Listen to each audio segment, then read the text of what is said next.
Allah Azza wa Jal first announces to all of the angels, and we understand that it includes at that time Iblis among them, Inni khaliqun basharan min teen. I am about to create a human being from dirt or from clay. When he's saying this, he has not made Adam yet.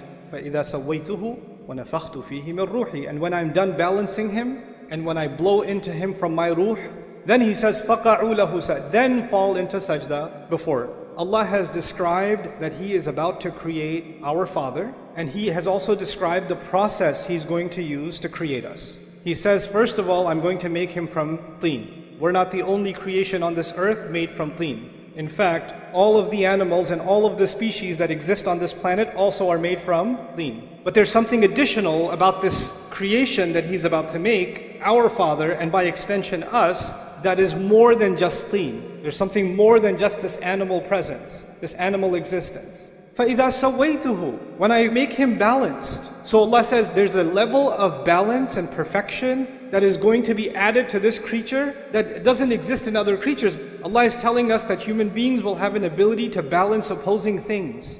They're going to have the ability, for example, to balance their individual needs with the needs of their family. They're going to balance their personal responsibilities with social responsibilities. They're going to balance their rights and their responsibilities. The balance is actually between our impulses, our emotions, and our thought process. So let me explain what that means. When a hungry dog sees something, it goes and it bites it.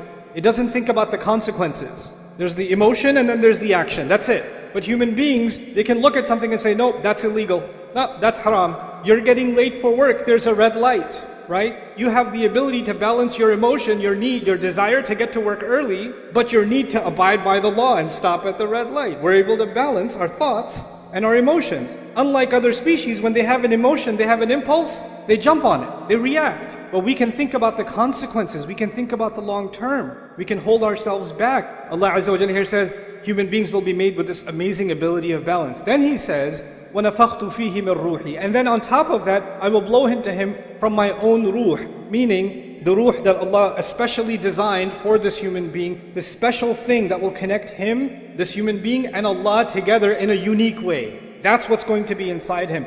So this ruh is inside him, unlike other animals and other species. There's a special kind of thing, a special kind of light inside this human being. So he's made up of these three things. He's made up of dirt, and he's made up of this balance, and he's made up of this ruh.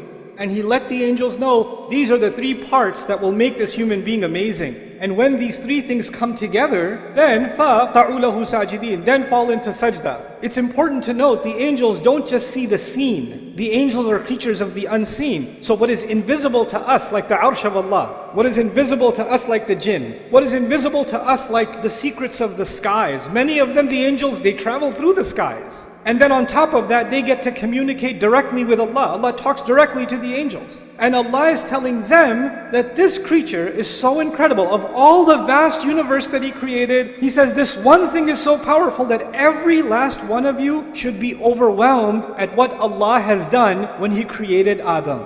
That you should fall into sajda. فَسَجَدَ الْمَلَائِكَ كُلُّهُمْ أَجْمَعُونَ. All of them, all together fell into sajda. How big of a deal is the creation of Adam alayhi salam? So now this announcement is made. And Iblis, we know, heard this announcement also. And if Iblis heard this announcement, he also knows that Adam is made up of three things. But we know that when Allah tells us that when he refused to do sajda, he turns to Allah. He doesn't say خَلَقْتَنِي مِن نَارٍ وَخَلَقْتَهُ مِن طِينٍ وَسَوَّيْتَهُ وَنَفَخْتَ فِيهِ مِن رُوحِكَ. He doesn't say that. He says, you made me from fire, you made him from dirt. That's just one of those three things, isn't it? There's two more things. And He knows about those two other things. He knows about the taswiyah, the balance of the human being. He also knows about the ruh that is inside the human being. But when he complains to Allah that you made him from dirt, he pretends that he doesn't know about those other two things. But he does. He fully knows. When he denies these other two things, he knows that if he acknowledges those two things, then he has to acknowledge how incredible the human being actually is. But if he only acknowledges the dirt, if he only acknowledges the mud, then what's the difference between Adam and a horse? What's the difference between Adam and a cow and a monkey? They eat, he eats. They get shelter, they get shelter. They have kids, he has kids. He's just an evolved animal. That's all. Okay, so he can stand on his 2 feet. Big deal. He deliberately denies 2 components of our existence out of the 3. Now, he hates humanity. He blames Allah for giving us this position. He swore that he wants to not only see Adam alayhi salam fail, because if you hate Adam, then you got Adam expelled from Jannah. You should be like, I'm good now. I got my revenge. Feel better. Nah, he doesn't feel better. He's like, now I'm going to get his kids. And now I'm going to get his family. Now I'm going to get their kids and their kids. And he keeps ruining human beings time and time and time and time again. One of the things that we learn from this passage and these ayat of the Quran is that Iblis did not want the human being to be acknowledged as something worthy. One of his greatest successes, if he can convince you and me that in fact you're not worthy. Self-worth, valuing yourself, respecting yourself as a human being is actually one of the great crises in the world today. Oh, I used to have a job, but I'm retired now. Nobody cares about my opinion. I'm worthless. I just sit home all day. My son has a job. My daughters are gone away to college, and I'm just useless here. I'm just a burden on everyone. There's an old man sitting in his home thinking he's completely worthless. All I can do is just go to the masjid and come back, but I live with this worthlessness inside me. It's just better if I just die. A young man lives with worthlessness. He says, my brother graduated, my cousin got a job, everybody else is doing better. This one already got married. Look at me. I've got nothing. Everybody tells me I'm a loser, I must be a loser. What does Iblis want to do? He wants to get people to say things around you in your life. They'll say things to you that make you feel worthless. They don't even realize they're doing it, but they're having this effect on you when you start thinking, yeah, maybe I am worthless. Maybe I'm not that big of a deal. I'm a nobody.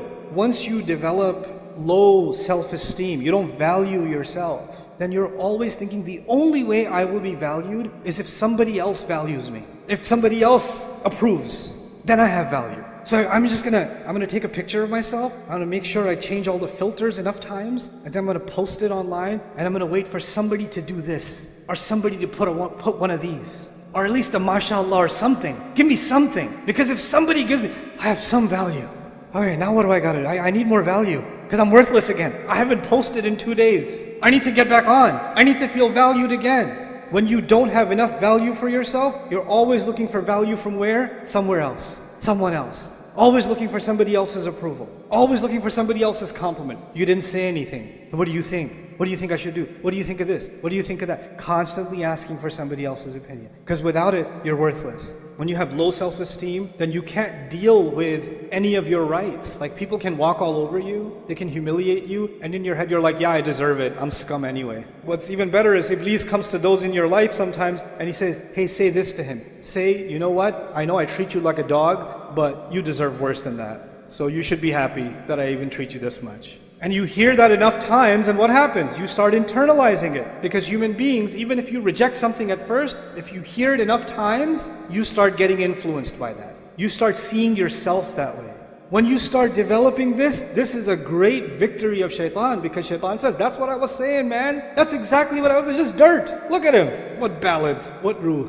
And what does Allah do? Before you and I even came on this earth, because of what our Father was given, which we have been given, the creation of our bodies, then on top of that the taswiyah, and on top of that the ruh. He gave us an honor above all of Allah's creation, and all of Allah's creation see us as a miracle of Allah, worthy of all the angels falling into sajda, in awe of what Allah has done. So now the angels in the heavens are impressed with you, and you're not impressed with yourself.